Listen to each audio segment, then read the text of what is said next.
This is the introduction lesson for higher, so development in Africa. This PowerPoint will just go through briefly an introduction. As you're going through, you can maybe note down some of the key pieces of information, some facts you maybe don't know, some of the figures. It will also give you the background you'd require to work through it. There's videos to watch as well. I suggest pausing this recording, click on the video, watch the video, and then coming back to this recording as we get to those. So the introduction will basically cover some of the key bits about Africa and give you a bit of background to the continent. So here's a map of Africa here. 54 countries in Africa, including islands off it like Madagascar, Cape Verde, and so on. Africa, in the topic of development in Africa, Africa is defined as basically all of the continent of Africa minus South Africa. South Africa would probably be the most developed and westernised of the African countries, and it's a potential separate country in itself for a world power. Therefore, any examples or discussion on about Africa need to be about any of the 53 other countries in Africa outside of South Africa. So make sure not to be mentioning South Africa when you're discussing examples within this topic. So, some key facts. First, Africa is a continent. Every year people make the mistake. Africa is a country. No, it's not a country, it is a continent, and it's a continent made up of 54 independent countries. It's one of the fastest growing continents in the world in terms of population. As you can see there, the population has rocketed from the 1950s. It's now well over 1 billion and still rising. There is also a large youth population within Africa. It's one of the reasons for hope and potential within Africa that a lot of the population are under 15, which means they're still within education or are still in the process of learning new skills, which means that there's a kind of untapped resource for many African countries and can be a source of hope. They can also become a source of concern. Obviously, there's a lot of young people and there's a lot of youth unemployment. That could be a cause for unrest and could lead to violence within a country as well.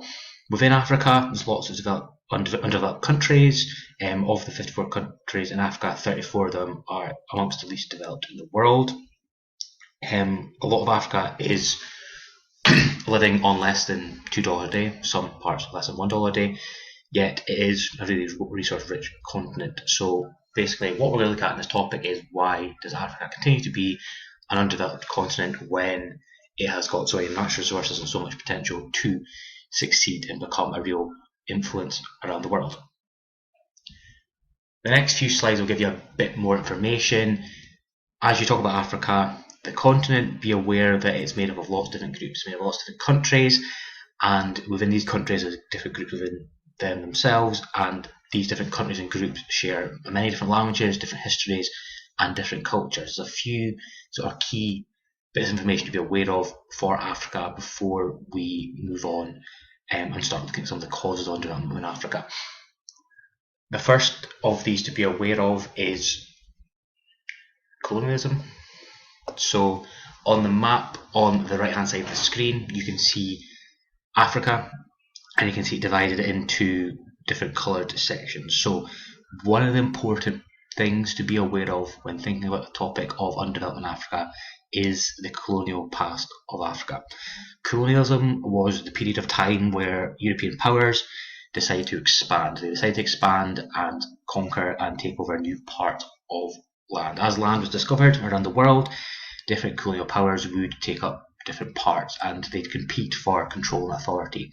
As mentioned previously, Africa is a resource-rich continent, therefore it was a very profitable part of the colonies for many European countries, so a lot of European countries tried to expand their influence and power across Africa to become richer, and a lot of the wealth of Western countries, in Europe especially, is built upon some of the riches gained within colonialism. If you look at Britain's colonial history and our history museums, a lot of that is full of resources and things taken from our colony in the past.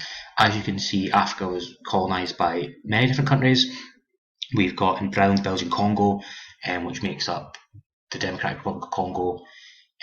As current, it's a very, very resource-rich bit of land, but the brutality against the people in the DR Congo was some of the worst.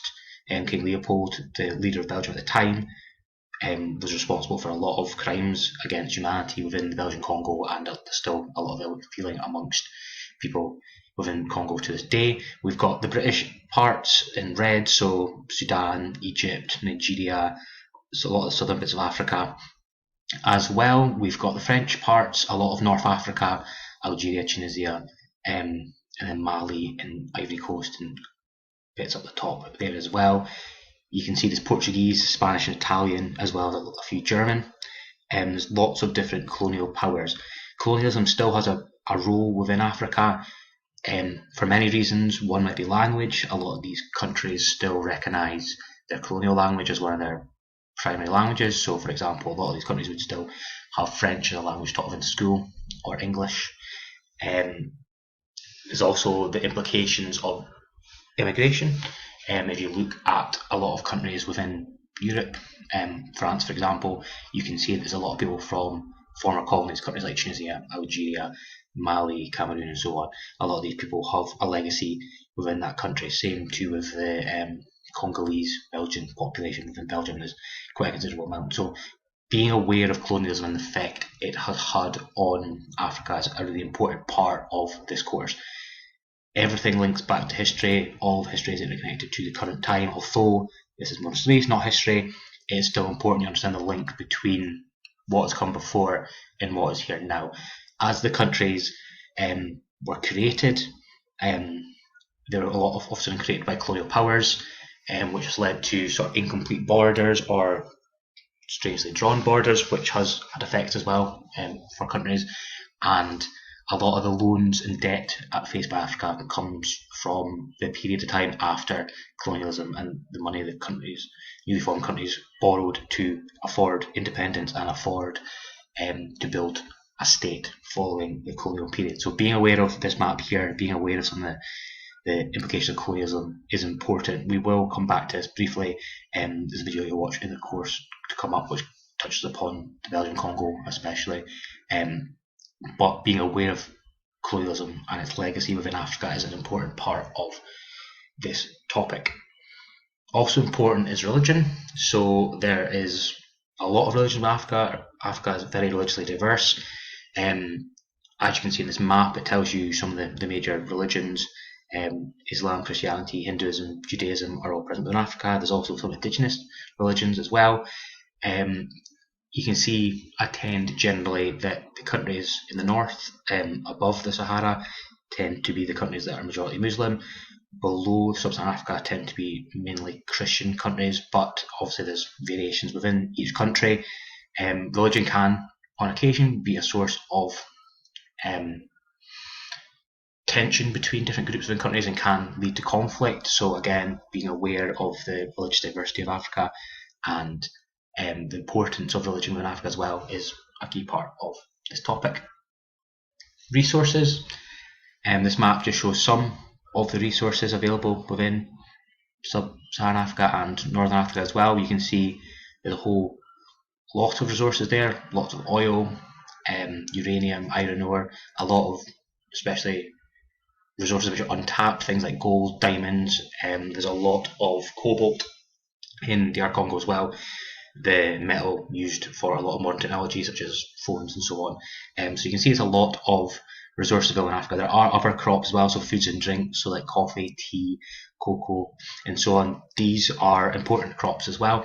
One thing we'll touch on as we go on is a thing called cash crops. So that's the idea that a lot of countries trade in these crops for money. That's how they finance their economy. It's important to be aware that these prices can change. So international prices of oil, international prices of coffee and so on can go up and down. That can affect countries' ability to pay and profits. But again, at this point, it's important to be aware of how resource rich Africa actually is as a continent. It's really resource rich, and if these resources could be used effectively and successfully, they could be the root out of poverty and bring development to a lot of Africa. So being aware of the existence of these resources and the potential they have is important for this course as well. Languages, there's a wide variety of languages. As I mentioned, some countries still use colonial languages, so we still speak things like French or Spanish or English, but there's also lots of local languages. You can see here there's heaps of different languages spoken. There's Arabic up the north, largely spoken, different, slightly different versions of it, but largely Arabic. You can see all sorts of different languages throughout. This map here only shows about 20% of all languages spoken in Africa, just because of space on it, but you can see there's a wide variety of languages spoken by a wide array of people. And again, language can be an important part of this. How do people identify themselves? Do they always identify as being from the nation state they're part of, or do they identify more closely with a group? For example, you can see in the north of Africa, the group called the Tuaregs, over here. They are inhabitants of a variety of countries, some in Algeria, some in Libya, some in Morocco.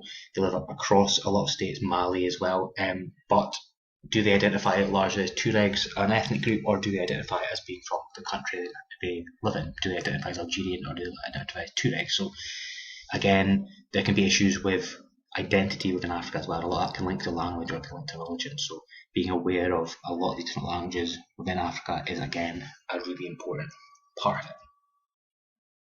So why do we have the issues? Obviously we've talked about resources just in the previous few slides. There's a wide variety of explanations. So one would be social, so the social makeup of society. That can link to things like education and lack of education. It can link to certain health issues. How successful are health systems? Are there diseases that affect Africa disproportionately compared to other continents? So social causes would be one part of it. Economic is another major part of it. Debt, so the money taken on after colonialism. Is that a big problem? Cash crops, as I've mentioned, effective trading deals. Does Africa trade effectively? They can all be problems. Things like politics, so that could link to dictatorship. Some African countries are still run by one person or a group of people who just dominate politics, and they often use the money of the country for their own gain rather than sharing it with the people and using the country's wealth for its own success. So there could be political issues, there could be things like conflict. These resources, as mentioned, are worth a lot of money, so having access and being able to trade them is a really important thing for lots of different groups. So often there may potentially be fighting over access to and supply of key resources within Africa. So conflict, civil wars can be a big part of it. It could be along religious lines or ethnic lines. Civil wars had a big impact on Africa. There's still civil wars going on today, or at least civil conflicts going on today. These have a big role in hampering development. You can't really develop as a country if you're at war with yourself. So political factors are a major part. Things like natural disasters play their role as well. So drought, as climate change increases, it could lead to more droughts. So lack of water for crops. There can be flooding. Crops can fail due to disease, and climate change can affect the ability of countries to grow crops as well. A lot of the political factors I mentioned there, so things like a lack of democracy, corruption, civil wars, poor infrastructure in the colonial past can all play a part. Disorganisation within government can also play a part. If you don't have an organised government, you can't grow effectively. If you can't grow effectively, you may have worse educational systems, you may have worse access to resources, you may have worse roads and airports, things like that. So having access to these things is a key part. Being able to access and then export resources is a key part of making a country a success. If a country can't do those things, they will struggle to develop. Therefore, that can be a key problem.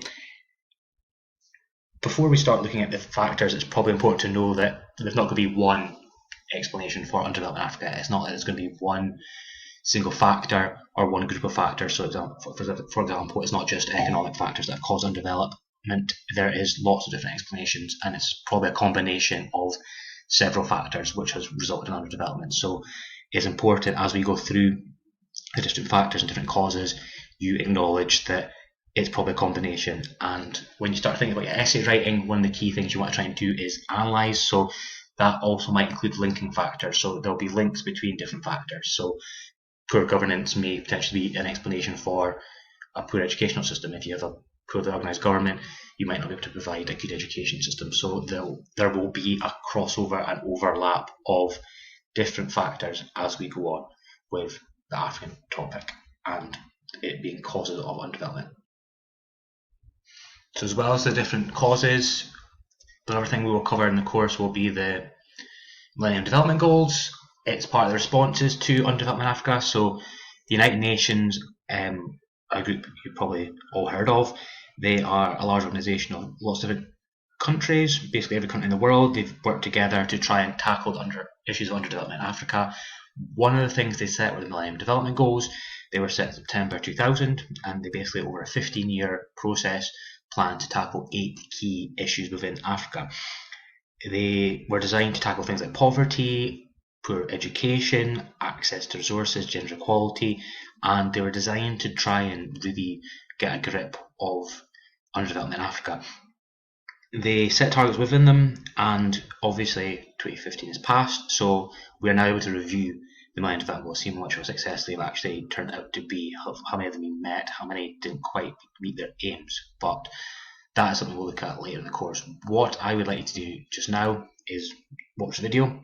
So the video is just there on the right hand side of the screen. Click on it, and I just note down the 8 Millennium Development Goals. What are they? What are the 8 of them?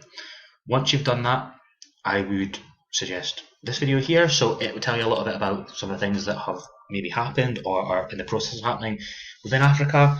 A lot of it you'll never heard of, won't probably have reached our news. I'd skip to 1 minute 27 seconds through. There's a sort of advertisement, a paid advertisement at the start, so I would skip beyond that to 1:27 and then we'll start watching from there. Basically note down some of the key things happening in Africa this year, what's due to happen. It's about 10 minutes long, the video, but it's worth a watch. And finally, just something a little bit more fun. So click on the link.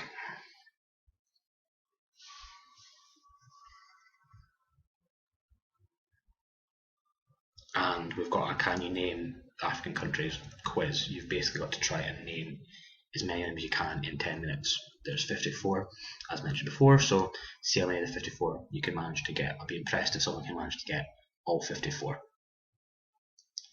But that is us for introduction. The next lesson will be about underdevelopment, and our first cause, HIV and AIDS.